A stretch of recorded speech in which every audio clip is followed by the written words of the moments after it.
Well, good morning, or afternoon, evening, or night, depending on what the case might be for you.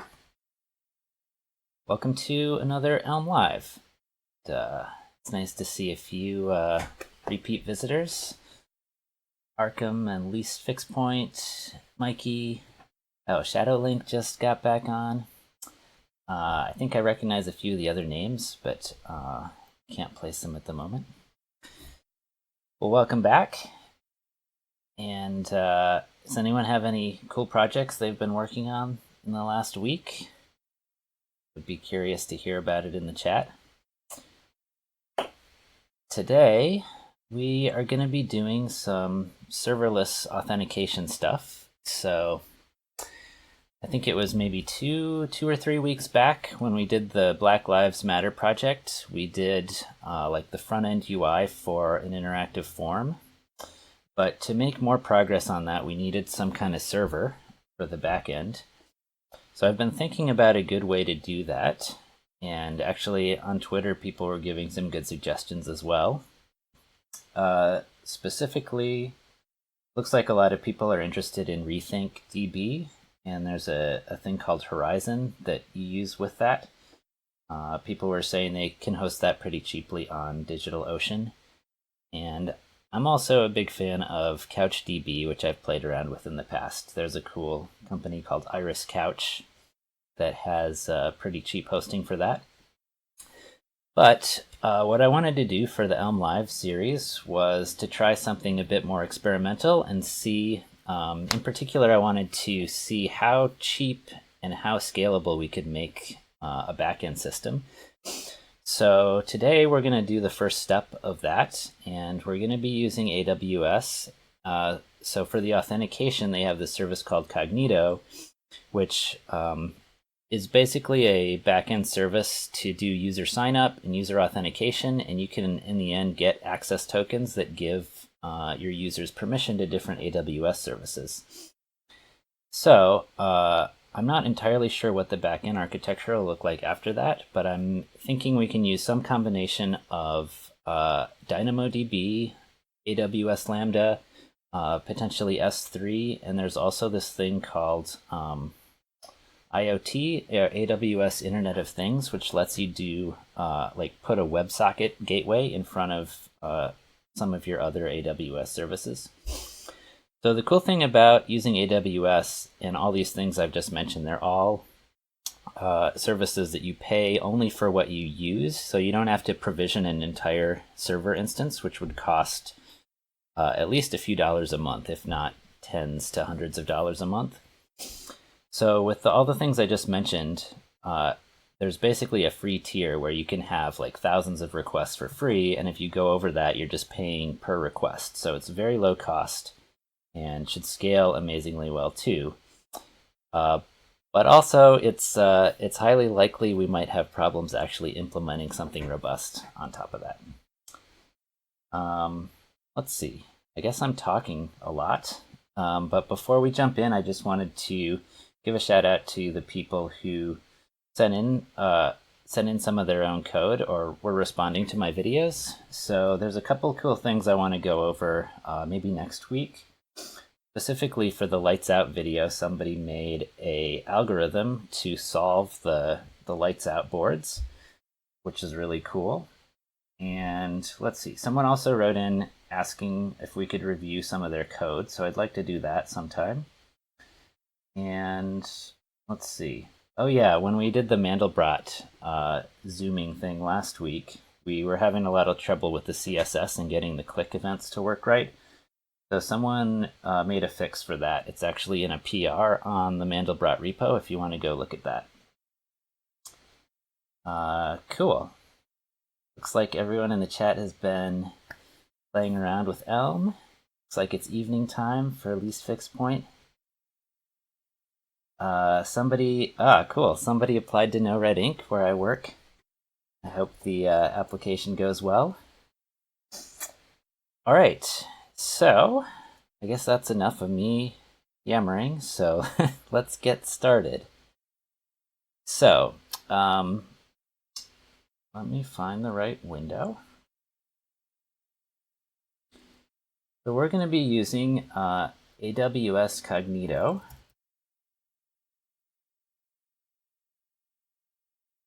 Which is basically a user auth service. And you can actually integrate it with Facebook auth and Twitter auth and Google Plus if you want to use that.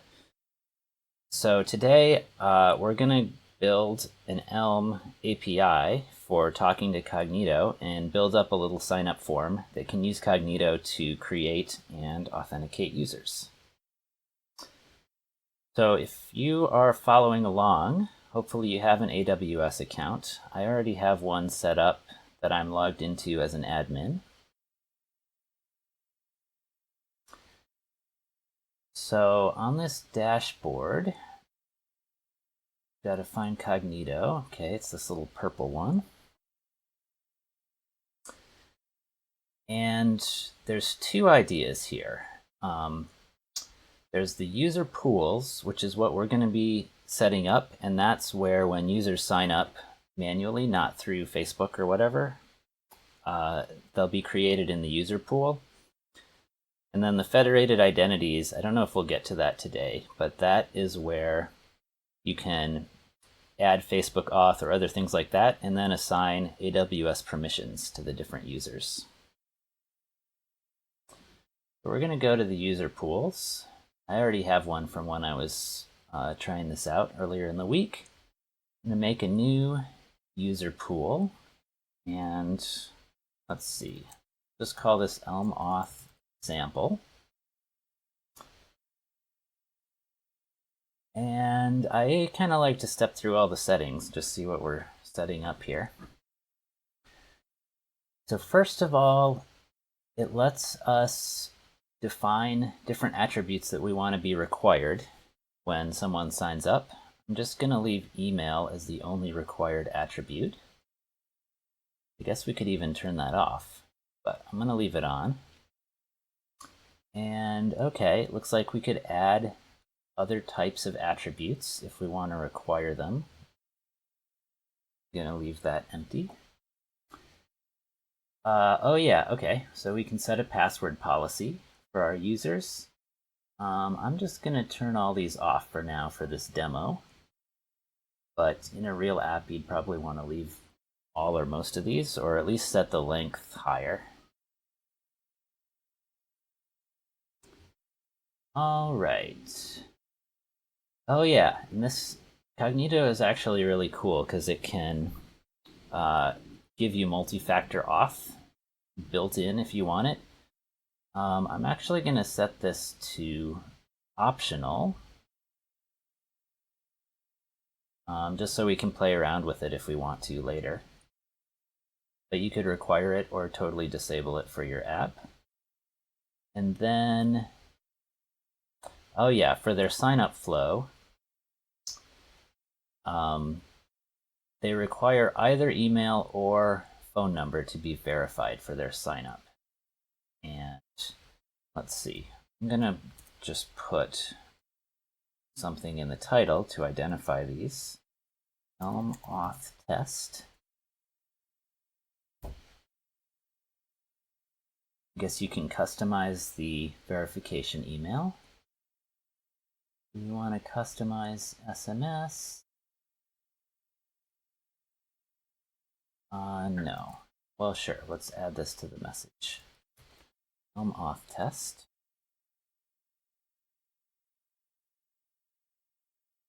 We must create an SMS verification role. Okay, I don't really want to do that. Let's turn off MFA then. Then we can turn off phone number. Okay. All right. I guess you have to set up SMS permissions for your app in order to use the MFA stuff.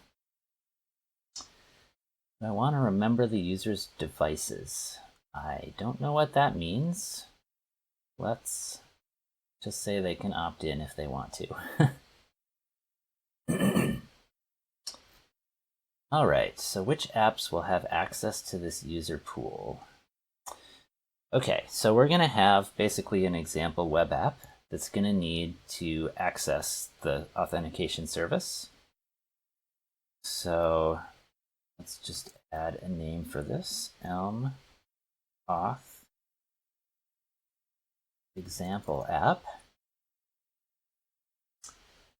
And from what I've read, since this is a web app only, we don't need to have a client secret because we'd have to expose the client secret in the JavaScript anyway. And I don't know what any of this other stuff means. I'm just going to click this. And the client ID will be available after we save the pool. Okay, so we're going to need that client ID. Do I want to customize the workflow with triggers? I'm going to say no. Okay, and I guess we're just reviewing everything. So let's create the pool. Got their fancy animation. Cool. Okay, so we have the pool, and I'm going to copy a couple of these values right now because we're going to need them later. So I guess that means it's time to start up our terminal. And I have a folder for this already. AWS Cognito. Let's bring up our editor.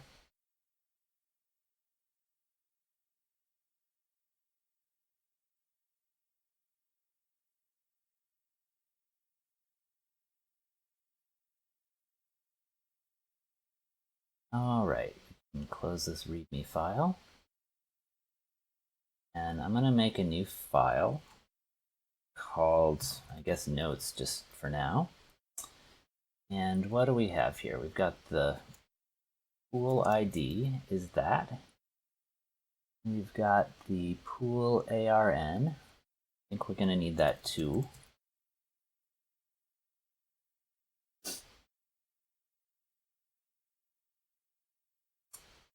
Okay. So I think that's all we need for now. So here's how I want to approach this. Let's start by getting the JavaScript code working that we can use to execute some of the Cognito API calls. And once we have the JavaScript working, then we will wrap that up in an Elm API. So let's see. There's a tutorial, and there's actually a JavaScript SDK for Cognito. So let me find that. AWS Cognito SDK. And it's in GitHub. Yeah, here it is. Let me actually add this to the notes.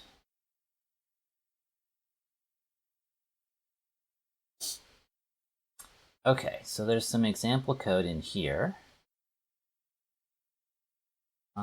And it's kind of a pain to understand what's going on. Okay, so I want to do this section using npm and webpack. I'm just going to follow through these instructions. I think I have Node.js installed already. Yep. If you don't have it, if you're on a Mac, you can install it using Homebrew, which I'll leave you to look up on your own for now. All right, in our project, add package.json. Okay, so here's the package.json. Let's create that.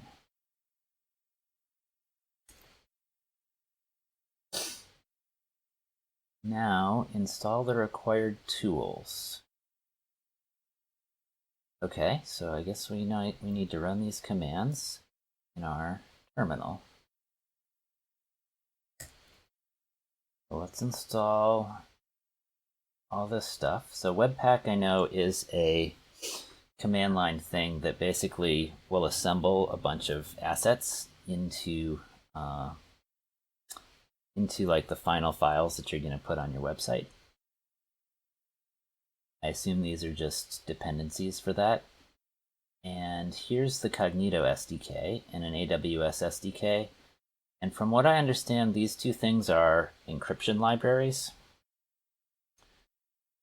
So Cognito actually has a HTTPS, I hope. But Cognito has a REST API that we could call using HTTP calls. But the problem with it is that you have to sign all of your requests in a specific way, and you have to do a bunch of encryption and key management and stuff like that. So from what I understand, these two JavaScript SDKs handle all of the encryption and signing automatically. So that is why we actually need to use this stuff rather than just making HTTP calls from Elm directly, which would be nice if we could do that. Okay, so I think I ran the first command. Not finished. Let's run the second one. And then we will read on. Create the config file for Webpack. Okay, so we want to make a file called this.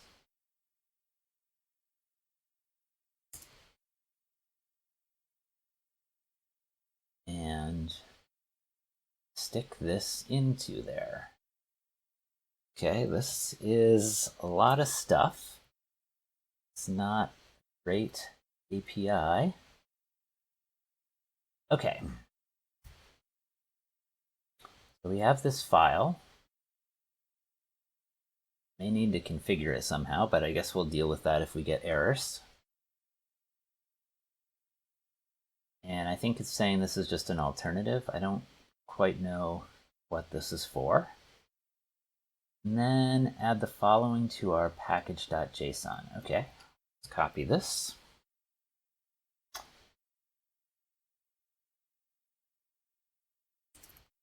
And there's our scripts.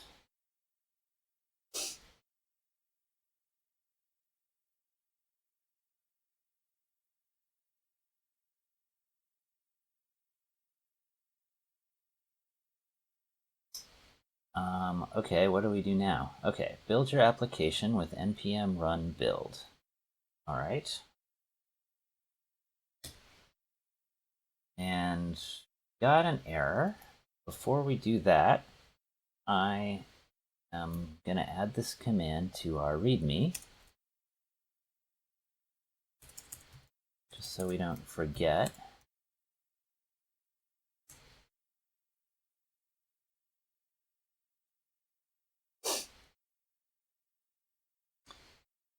Looks like a couple people are having trouble with the stream buffering. Sorry to hear that. I think my upload looks okay. I haven't dropped any frames. It is uploading at 2500 bits per second, which is what I usually stream at. So if you're just having problems today, then it might be your network. Hopefully that sorts itself out. All right, so now it's time to debug Webpack errors. Hooray!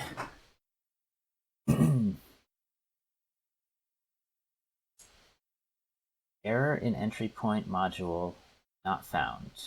Cannot resolve file source/entry.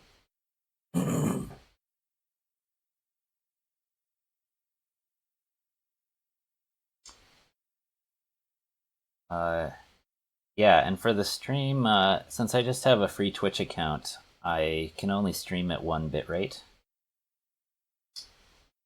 If this is consistently a problem for people, I can try streaming at lower bit rates in the future. So if you are watching and are having trouble with buffering, let me know and I can try to make some adjustments next week.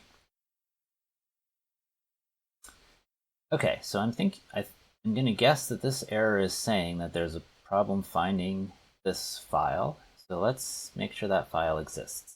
And okay, there is no source folder even. So let's make this file.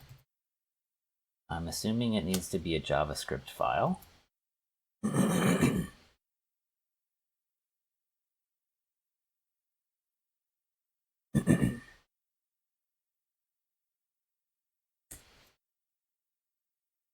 Hey, that looks like a good output. So what did this do? This, I believe, created... Okay, so Webpack is going to compile our modules and any required dependencies and then produce this final JavaScript file, which we can then include in our HTML. So let's see if that works first. So I have this entry.js file, and we have a console log. So let's try to make an HTML file and see if we can execute this JavaScript and get our message.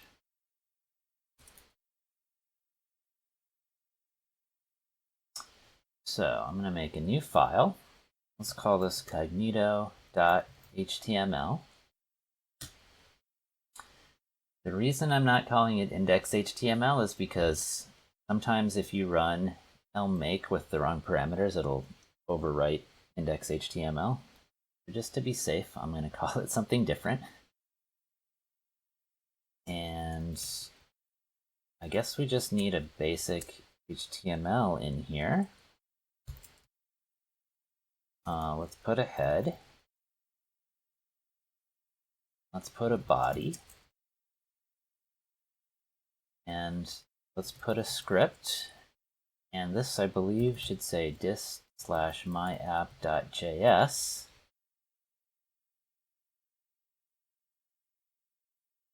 And I am hoping, well, let me put some text in here. Body. So I'm hoping that this will pull in the compiled JavaScript and should execute this code in entry.js when we open this in a web browser. So let's see. I'm actually going to use Elm Reactor as a web server here, because we're going to need it later, but it'll also just serve static files as well. All right, so I'm going to go to my other window and open localhost, open cognito.html, then, whoops, I always hit that view source instead of inspect. I wish they'd just get rid of it. All right, so here's our console. And it looks like that did not work. Let's check the network. It did load this JavaScript, but it didn't seem to execute it.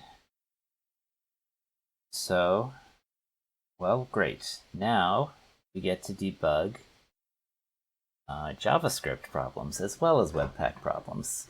Even more exciting. So let's try something.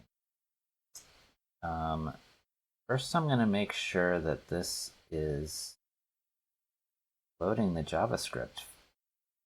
Actually don't see. Okay, it did load myapp.js. And here's the code. Oh, first of all, that's old code. I'm going to open, before I forget, a new tab. Go back to this folder. And now run webpack --watch.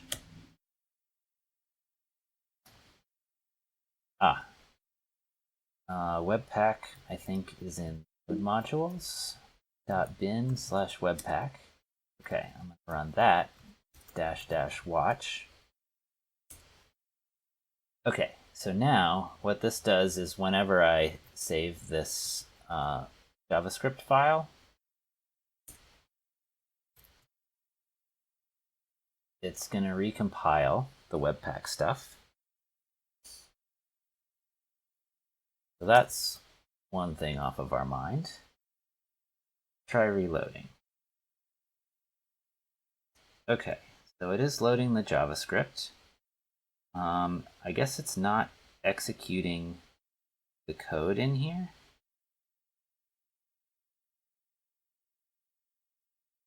Let's try one other thing. Oh, do we have to say script like this? Let's try that. Okay, that's better because we're actually seeing the body. Okay, and there's the message. Okay, yeah, I was doing stuff from the old days of HTML. Okay, so we need to, we can't have a self-closing HTML tag for some reason. Maybe that's just the way of things in HTML5 now. So we've successfully run some JavaScript code. Awesome. Okay. Maybe we should commit here. So we've got Elm Reactor running in the first tab. We've got Webpack Watch running in the second tab. Let's open a third tab. And let's add stuff. So we have some folders to ignore. I'm actually going to make the git ignore in Atom because we've got a bunch of stuff to add. So the dist folder is going to be ignored. The node modules folder is going to be ignored. And I guess that's it for now. Everything else gets added.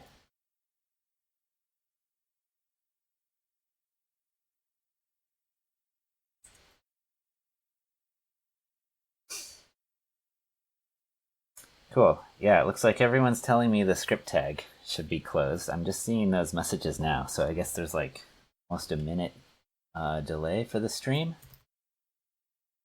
All right, I feel good about myself for figuring it out before I got spoilers.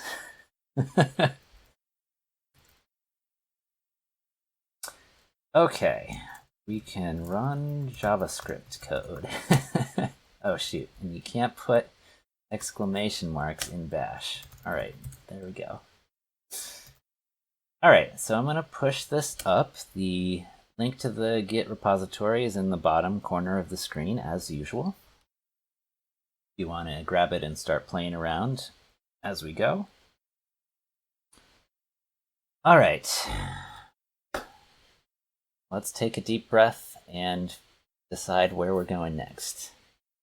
So we can run JavaScript. Okay, I think the next step is to go back to the GitHub page for the Cognito SDK and follow the next steps in their tutorial and see if we can get some Cognito calls to actually work.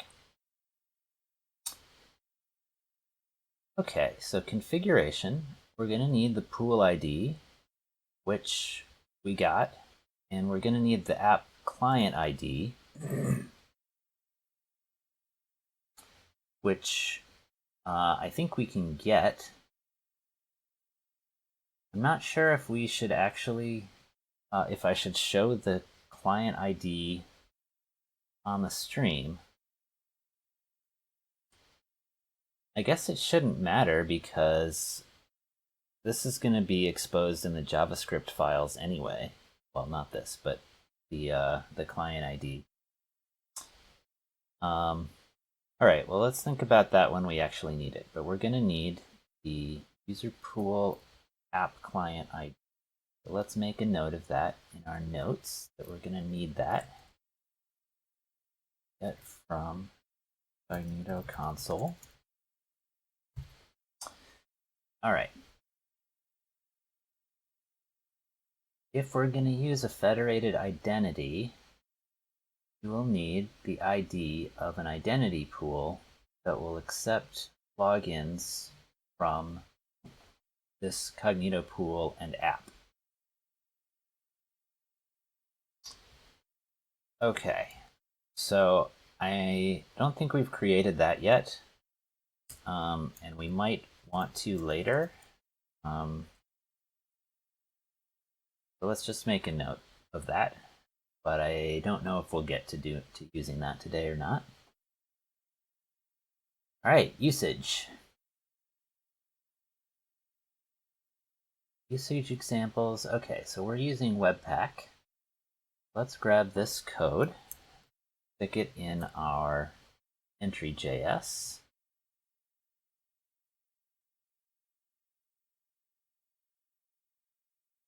And what is this warning? Cognito user pool is defined but never used. Okay, great. We'll get to that. Yes. Okay, so then the rest of this README has a ton of use cases of different things you can do. So use case 1, registering a user. Use case 2, confirming a user. Sending confirmation code, authenticating a user. There's like 20 different use cases with code snippets, which is actually pretty cool. So let's start with use case number 1. Registering a user. That sounds great. Let's grab this code and just blindly dump it in. Maybe we'll read it before we run it. All right.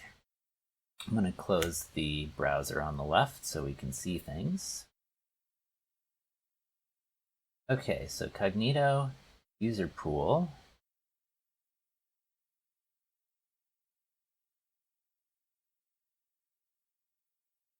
is defined but never used. Okay, let's get that out for the moment. AWS Cognito. Oh yeah. Okay, so this is a problem I discovered.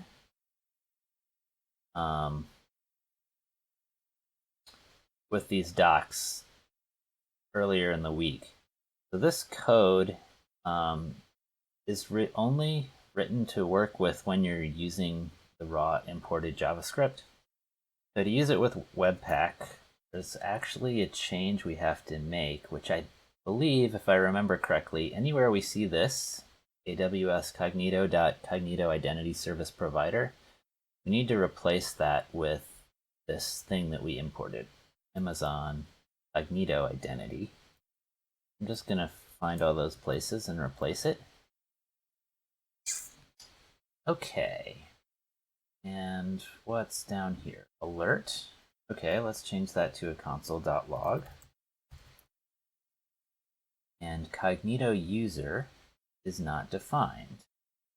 Okay, let's define it there. Okay, cool.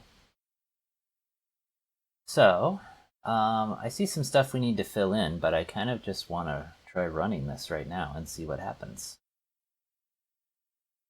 So let's double check that Webpack is building. It looks like it is. So let's reload this. Uncaught error, invalid user pool ID format. User pool ID format. Okay, so that must be this. Let's see, in the chat, least fix point is saying, isn't the identity pool ID just a few lines up? No, this is actually the user pool ID, not the identity pool ID. So the identity pool is a separate thing that we haven't created yet. And that's in the identity pool is where you can also set up Facebook authentication or Google Plus or Twitter authentication. So there's two distinct things. Cognito user pools are like a database where you can create new users with their own passwords. The identity pools are a federated identity service where you can define different auth providers, which can be a Cognito user pool. It can be Facebook, it can be Twitter, it can be Google Plus, it can be your own custom auth database. And then the identity pool is what links auth providers to permissions that you're going to assign to the users. So that's like super confusing, but they are distinct things. And we haven't created an identity pool yet, only a user pool. All right, so we're going to take the pool ID and put that in here. Delete this useless comment. Your user pool ID? Yeah, it says user pool ID. What else would it be? Okay, and then we need the client ID. So presumably, I'm just going to try running this now. And it says client ID failed. Okay, great.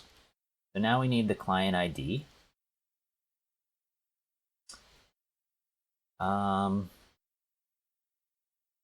Yeah, I'm actually going to do the client ID off screen for the stream. just so you all can't start making users in my account. So I actually want to set it up real quick to do that. So I'm going to start taking this, all these keys and IDs and things, and putting them in a separate file that we could secure in some way if we were putting this on a repo, or in this case, I'm just not going to show that file on the screen. So let's call it config, and we're going to require another file called ./config, and this will be a new JavaScript file we create, and we'll put all our credentials in there. So then here, I'm just going to have config.userPoolID, and this is going to be config.clientID. Or actually, this is the user pool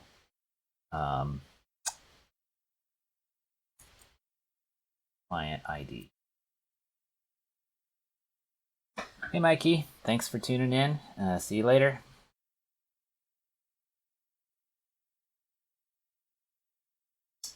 Okay, so said we'd make a new file called config.js, and module.exports equals this. We're going to move the user pool ID into here.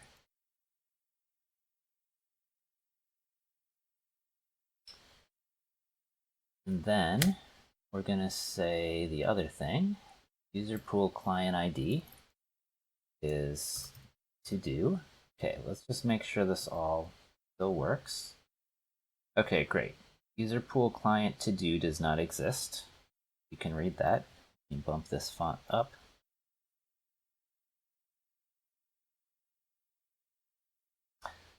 Hey, Knuter. Yeah, I usually post these up on YouTube early in the week. So I will be doing that this week as well. You can check on my Twitter to find the links for that. Or maybe you can search ElmLive on YouTube now. I don't know if I have good enough SEO yet. Okay, so now I'm gonna move this window to the other screen. I'm gonna move this window to the other screen. So basically I'm gonna go click on this apps tab, and on there it's gonna give me the client ID. So I'm gonna do that off screen. So enjoy this frog in the meantime.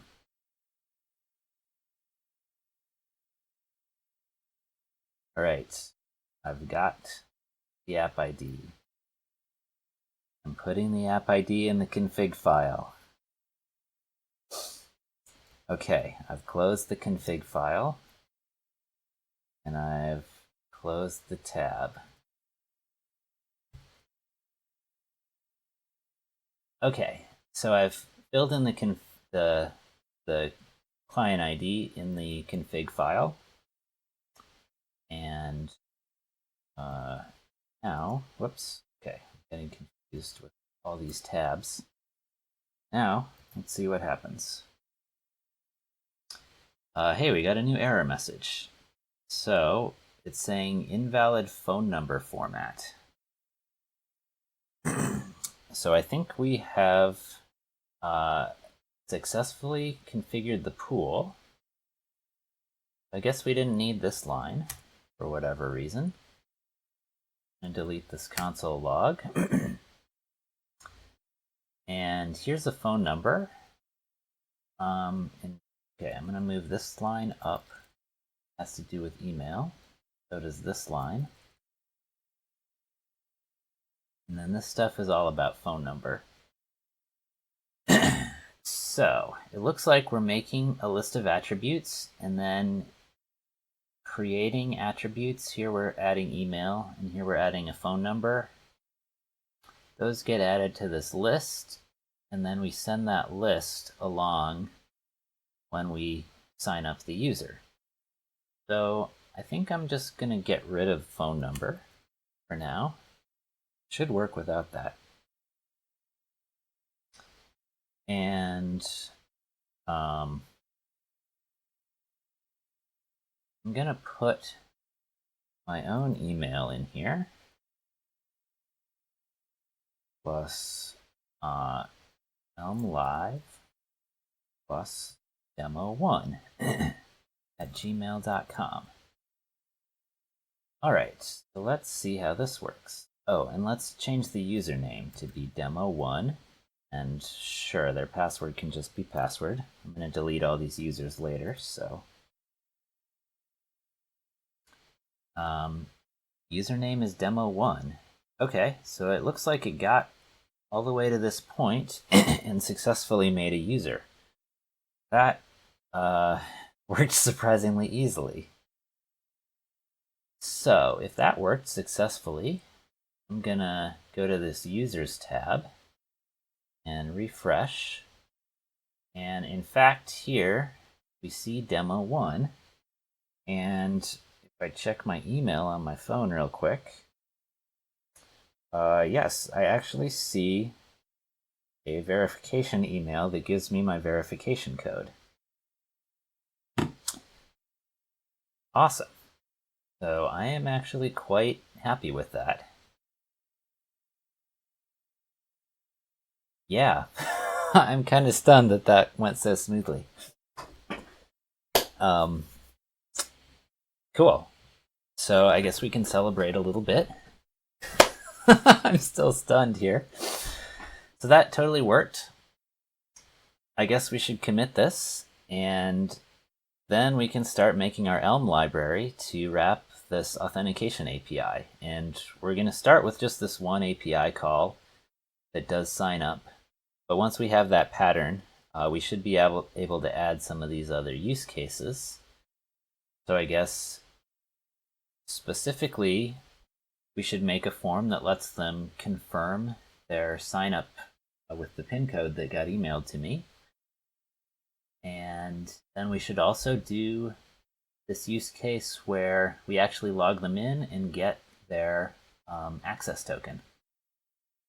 So once we have that running, that will be great. We'll basically have an authentication service that's entirely administration free.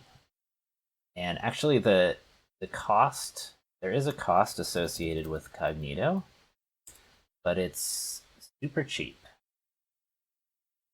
So here's the pricing. So you can have up to 50,000 monthly active users for free. And if you go over 50,000 users, you're going to pay half of a cent per user. So yeah, for any side projects I'm working on, I plan to have way fewer than 50,000 users. And if it ever does take off, hopefully I can get some payment for that app. Cool, so, all right, we said we would commit this.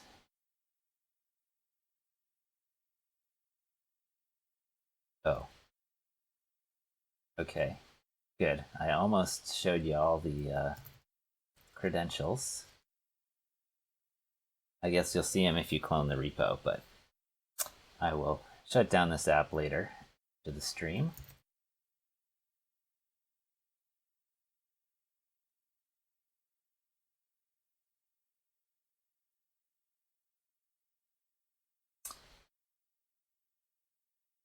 Let's see, git commit.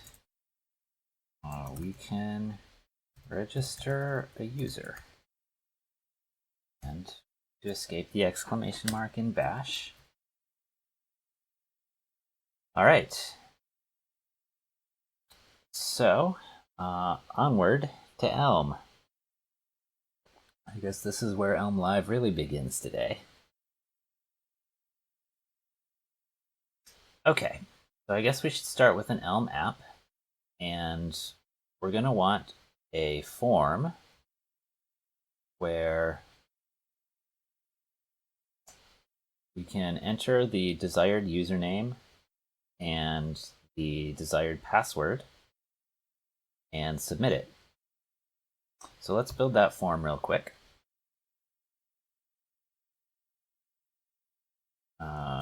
Main.elm, and we're going to have main equals let's have a form. Then let's have an input and another input, and then a button.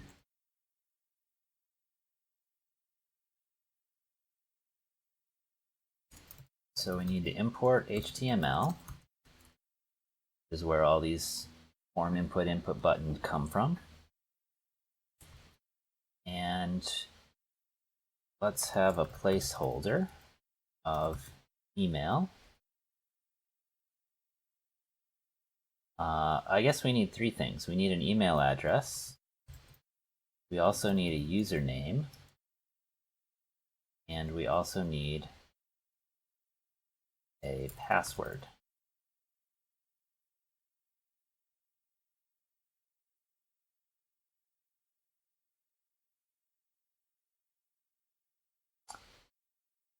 Cool.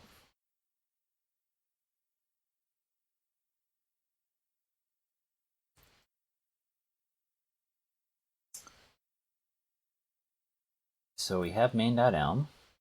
We have Elm Reactor running. Okay, I'm gonna shrink this window. Keeps popping up.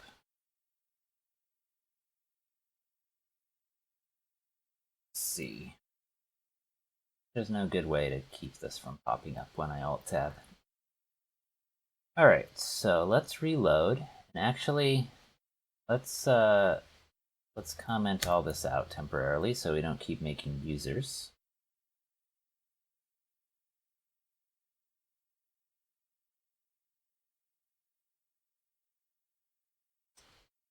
And reload this page. Okay, there's our main.elm. Building my project. Ah, yes. Oops. Let me stick this on the bottom. And I'm going to pull this down a bit. Hopefully everyone can find Elm on Google. Okay, so placeholder, this comes from html.attributes module, so we need to import that.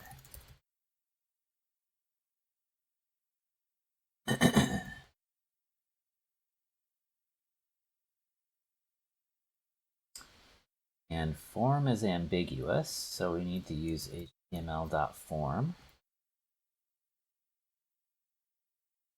And sign up, this needs to be in a text node.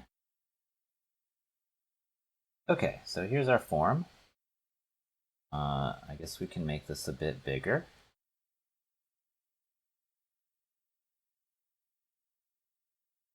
And also, why don't we add some defaults into this? No, I guess we don't need that. We can do that.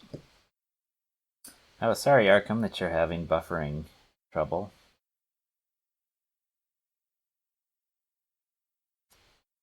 I don't know that there's anything I can do on my end at the moment, but hopefully it clears up for you. Okay, so we have our form. When we click it, we want to do the sign up. Let's add an on-click, and we'll do the sign up. That means we'll need a new type for our message. To sign up, it's going to be a valid message we can send. Whoops. And we need to have onClick from html.events.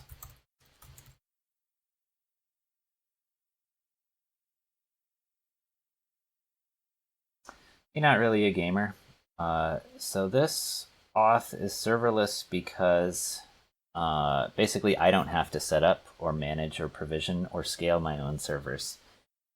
So technically we are using servers, but we're using AWS Cognito as the backend.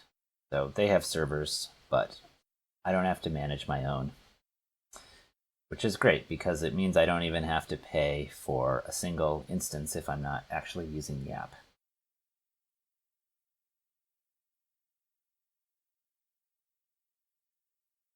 Hey Shadowlink, thanks for coming. Yeah, this should be up on YouTube before Tuesday, if not sooner. Later. Okay. So, rather than having static HTML, let's convert this into a program. So we're going to import html.app and change this into our view. And then we'll have our new main, which is going to be HTML app program. And let's see what errors we get. Okay. So we need init, which is going to be our initial model, and command.none, because we're not sending initial commands. And we're going to have subscriptions, which I'm going to use an anonymous function. Takes the model parameter, and we're always going to have no subscriptions at the moment. Then we're going to have our update function. Need to write update message model equals case message of, we have one message type, do sign up. And for now, we'll just return model command.none. And our view function is going to be our view function here. Try that out. Okay, we need an initial model. So we don't have anything for our model. It's just going to be an empty record for now.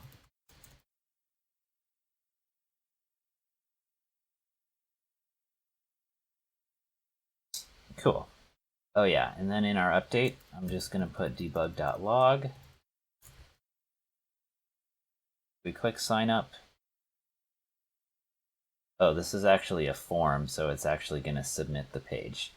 So let's just make this a div instead.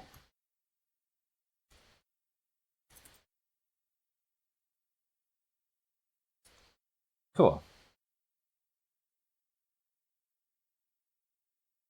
Actually, a better way to do this would be to have this be a form and put an onSubmit event on the form, and then have the button be the submit button.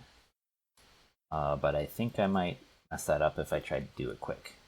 But that's how it should be done. Because that way you can use the keyboard to activate the submission of the form. We'll clean that up later. So we're sending this event. Okay. So now to the good stuff. We want to make a message, or excuse me, we want to make a command that can trigger JavaScript code. So the way to do this, and I'll show you all real quick, in guide.elmlang.org, there's an interop section about JavaScript, which talks about how to do this, which I actually read this last night because I haven't done any ports in Elm 0.17. But I read it last night, so I'm just going to go ahead and do it. But that's where you can find it in the guide in the interop section. So here's what we're going to do. We're going to make a new module. I'm going to call it Cognito.elm. This is going to be not a normal module, it's a port module. Cognito. And this is going to, we're going to make something called sign up. And sign up is going to be a port. And it's going to be, you can make two kinds of ports. You can make commands to send messages to JavaScript, and you can make subscriptions to receive asynchronous data back from JavaScript. So we're going to need both, but we'll start with the sign up. So for commands, this must have the format where it takes one parameter and returns command message. So for our sign up, we're going to take a record which has a username, which is a string, and a password, which is a string, and an email, which will also be a string. I'm going to put a line break here. So that's all we need to define this. And this is going to give us a function, which Elm will generate, which takes this parameter and will give us back a command. And we know how to use commands. Just return it. So here, in our do sign up, rather than command.none, we're going to use cognito.signup, which we need to import. And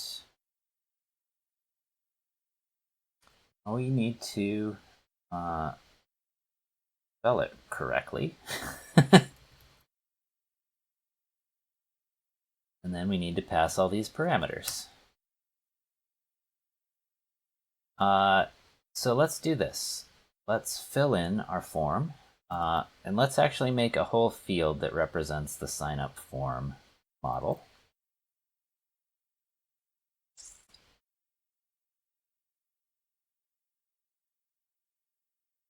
It's going to be a record, which will have the username string, email string, password string.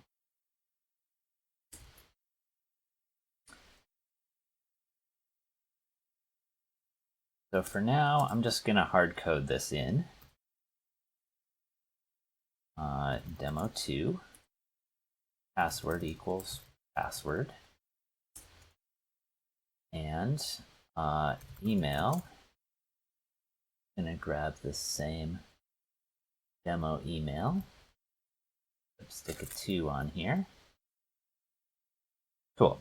So we'll come back and make this interactive and actually have our inputs update the data in the model. But for now, we'll just hard code that initially. And then we're going to pass that model.signup form when we call signup. And why don't we go ahead and add default value model.signup form.username, email. And we'll stick all this in here too. This one's the username. This one is the password. I guess we need to make this type password. Cool, so here's our form filled in. And we hit sign up.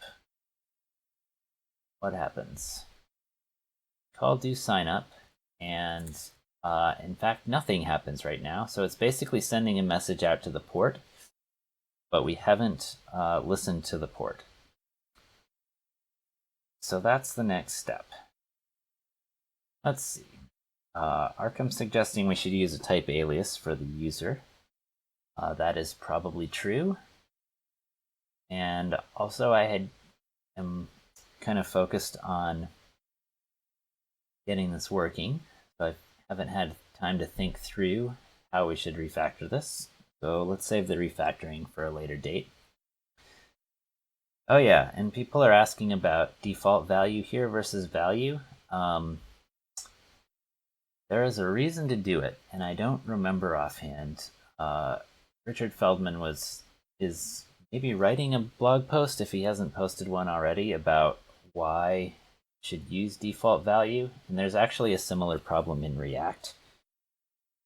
I believe it's best practice to use default value for your actual value for certain problems that can happen in the HTML, and like race conditions with the user typing while things are updating. I don't actually understand the details of that. If we have problems with this, we should switch it back to value, but I'm going to try using default value for now. All right. Cool. So we have our form. We have a sign up button. We have our command. And now all that remains is to do something in JavaScript. So let's go back to our entry.js, and we're actually going to need to set up our own custom HTML for Elm to load. So we've been going for about an hour, so before we do that, let's take a short break so I can run to the restroom, grab some water, and actually I'll commit this first. So if anyone wants to pull this down in the next couple minutes and try to do the next port part before I get to it, give it a try. So let's see, our git ignore, need to add some stuff. Elm stuff goes in the git ignore. And everything else we can add. Let's see what we're adding. Oh, we commented everything out. And then we added a bunch of Elm stuff. Cool.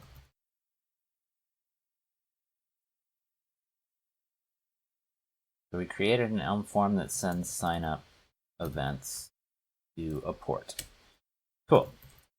So I'll push that up. Our next step will be to actually listen on the JavaScript side and call our Cognito AWS code from JavaScript when we get that message.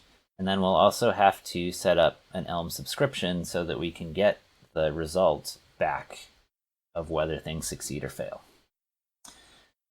So I will be back in just a few minutes.